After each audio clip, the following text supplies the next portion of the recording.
Hey everyone, I hope y'all are having a great day, and today I am once again revisiting some favorites. I first made a video about rereading old favorites last summer when I reread the first two books in the Percy Jackson and the Olympian series. So I have a video up about how I felt rereading The Lightning Thief and The Sea of Monsters. And recently I finished rereading the series. You know, it's basically a year apart, but that's okay. I still consider it to be in like the same continuum, I guess. So I reread The Titan's Curse, The Battle of the Labyrinth, and The Last Olympian. I have a memory of buying this book from Sam's Club. Usually I have absolutely garbage memory, but I am very sure for some reason that I read this book in the 5th grade. And I remember I had a copy of it and I was reading it during school, and a boy in my class was like, "Wow, I didn't realize the last book was out yet." And I was like, yeah, because you're not a real fan. I didn't say that. I used to be a nice kid. But yeah, I've loved this series for so long. If it hurts you that I have like a mismatch of hardcover and paperback, don't worry, it hurts me too. I'm also currently sporting my Camp Half-Blood shirt that I got way back in the day. Back when Disney Hyperion was doing a booktuber campaign for the release of The Blood of Olympus, which was the last book in the Heroes of Olympus series. I already own a different Camp Half-Blood shirt that I bought when I was younger and a huge fan that really wanted fandom merch. But this is the one that they sent to me, and I can tell because it has like promo for the website at the bottom. Anyway, I thought it would be in spirit of this video to wear it. Let's start with The Titan's Curse. This, when I first read through the series, was I think my least favorite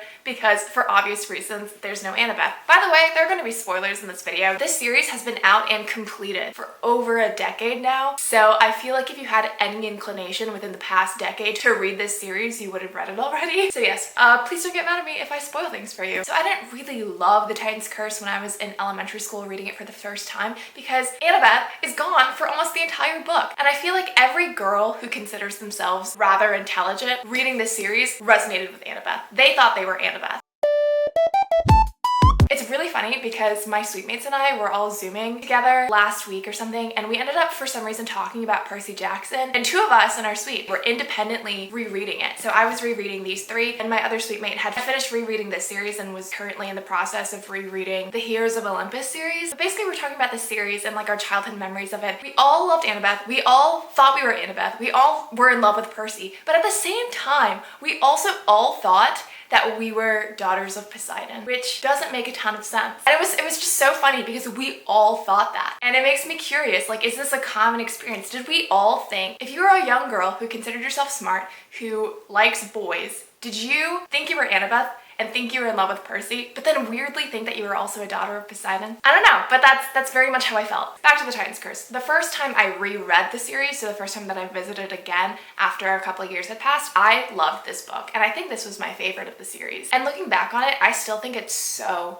excellent. I think this is kind of like the Goblet of Fire for Harry Potter, in which it marks the turning point of the series where things get much darker. I think this is the first time that we're really seeing emotional deaths on the page. So first with Bianca D'angelo, which, so sad, we only knew her for half of a book, but she ends up being such a big character like in our minds. I think she takes up a lot of space in the story, even though she's not necessarily alive for all of it. And then of course at the end we see Zoe Nightshade. Zoe Nightshade, I cried reading her death, and especially after rereading the rest of the series, and particularly The Last Olympian, I still think, knowing what I know and experiencing all that I've experienced, I think Zoe Nightshade is the most impactful death of the entire series. Is that a hot take? I don't know. Even though we don't know Zoe Nightshade for long, I think she's so clearly an excellent leader, super respectable, very honorable. And when I think about deaths in the series, most of them are in some ways a sacrifice. Like Beckendorf sacrifices himself to explode the Princess Andromeda. Selena sacrifices herself when she pretends to be Clarice. Like, I feel like all of the important deaths are in some way this selfless act, and it makes it feel like a really honorable death, but I feel like Zoe Nightshade takes the cake. Weird to be comparing deaths like this. This book really holds up, and there's such great storytelling in it.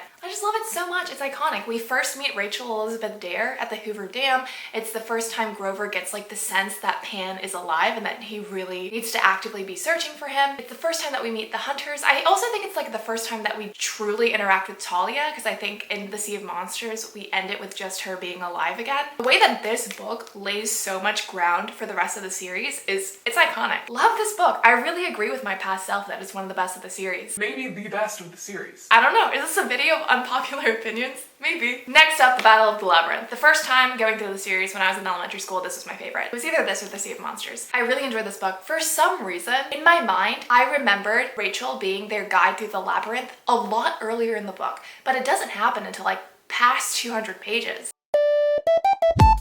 Writing series is always super interesting to me because I don't really see myself as someone who has a ton of forethought. When we meet Rachel Elizabeth Dare in this book and she can see through the mist, did Rick Riordan always have the intention that she saw through the mist because she was going to become the new Oracle? In The Lightning Thief, when Chiron says that Anaklusmos is a cursed blade, did Rick Riordan always know that he was going to incorporate what story made it cursed later in the series? Like how we find out that Riptide was given to Hercules by Zoe in this book. I'm always curious as to how far in advance do authors know the end product of the seeds that they're planting earlier on? Is it accidental? They go back and they're like, oh, I can make that into something? Or do they know it in advance? Because that's like crazy to my feeble brain. Back to Battle of the Labyrinth. Excellent book. The mystery of Daedalus and who Quintus is. Oh, just excellent. Nico, his journey about wanting to trade a soul for a soul, excellent. There's just such amazing storytelling in this book too. Rick Riordan is an excellent storyteller. He really knows how to craft together different parts of a story to make it super compelling and interesting and so satisfying. He's very good at it, and in this series is, I think, where it shines the best. I forgot that Calypso was in this book. For some reason in my memory, I thought that that happened in The Sea of Monsters. I love the chapter in which he's on Calypso's island. I don't like how Calypso is basically rewritten in the Heroes of Olympus series. When Leo meets her, she's like so angry and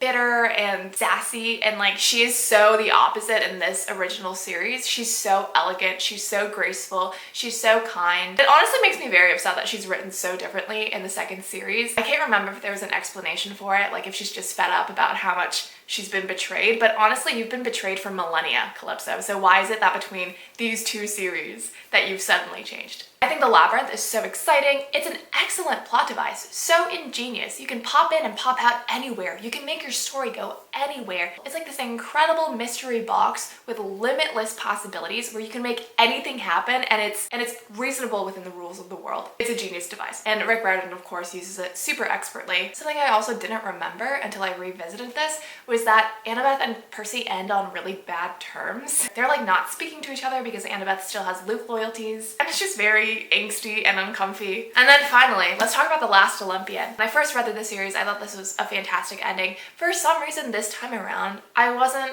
super enthralled by it. I don't know if it's just me and like I don't like this idea of things ending. I don't know. I finished this book the night before my last day of undergrad and I was just so sad. Down to like the marrow of my bones, I was so sad. I think maybe like the timing of it wasn't right. I just didn't want things to end. But also I just feel like I don't really like war finales in general because I reread the Winter's Curse trilogy and the last book of that is basically all war. And I just don't like reading about war, which is usually what finales lead to. I just don't find it the most interesting to read. And I really felt that in this book. This book just felt so exhausting. It felt so exhausting in an irrational way because it made no sense to me how people could be fighting and get like a couple hours of rest. Every single character in this book, every single like god or monster or whatever is saying, all the odds are stacked against you. There's absolutely no way you can win this battle. And you know, like the Camp Half-Blood kids look at who they've rallied and their team and it's so small and they're all injured and they're all tired and like they're all children. They're teenagers. And it made it so hard to believe that they didn't lose more people than they did. Most of our favorite characters survived, like Annabeth and Percy and Grover. The circumstances of the war and literally the fact that they're battling gods, titans, monsters, just this huge army that outnumbers them like 25 to 1. I just found it really hard to believe how they kept going and going and going. I feel like it's just like battle after battle after battle, and after a while I'm just like, okay, let's cut to the chase, let's get to Luke and Chronos because I'm tired of all this other stuff. It was surprising to me to read the first like chapter of this book and realize that Percy and Rachel basically are dating. Like Percy and Annabeth are not on good terms at the end of Battle of the Labyrinth, and Rachel and Percy are meeting, the two of them, all the time, basically going on dates. In the first chapter of this book alone, Rachel and Percy are like a lot more serious than Annabeth and Percy have ever been in the previous books. I thought that was weird because it's something I never realized, I guess, reading this when I was younger. You don't just invite anybody to come vacation with you and your family, you know what I'm saying? What's also crazy to me rereading this is that most of the prophecy is actually not about Percy, it's about Luke. So many of the lines are about Luke. So it's weird to me that this entire series has been set up as like, oh, it's a child of the big three that's gonna make this prophecy come true.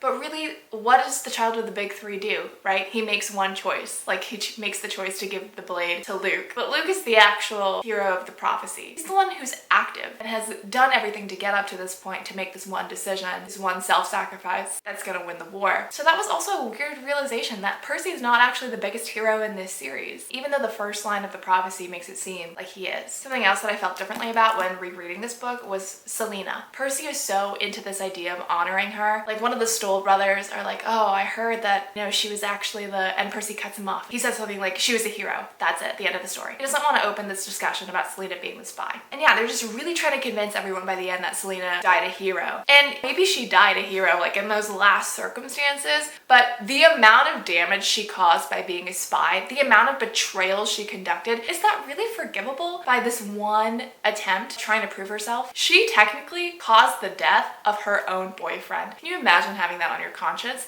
and then still continuing to give information? It just really, really made no sense. Because like later in this book, we see that the spy continues to give information because Percy's like, oh, they're attacking this bridge, they're attacking that thing because they know that they're the least defended, because our spy is still giving them our information. The fact that Selena would do that even after Charles has died didn't make a ton of sense to me. This entire Selena spy thing didn't make a lot of sense to me, and it also didn't make sense to me that they were so adamant on honoring her as a hero, even though her actions cost their side so many lives. Think about the Battle of the Labyrinth in the last book and all the people who died in that battle, including one of Dionysus' own sons. The damage and the grief and the fear that Camp Half-Blood, everybody in it, feels because they know that one of them is betraying them. There are just so many layers of damage that Selena has done by being the spy for Luke and Chronos, and it just, I don't know, I was not really buying it. I don't know, what does it mean to be a hero? I guess is a question that everybody has to ask and answer for themselves, but by my definition, I don't think Selena cuts it. I'm gonna be honest. I think maybe that was the greatest revelation for me when revisiting this book in particular, is that I don't really forgive Selena. She did years worth of spying, and this one last battle that she dies in,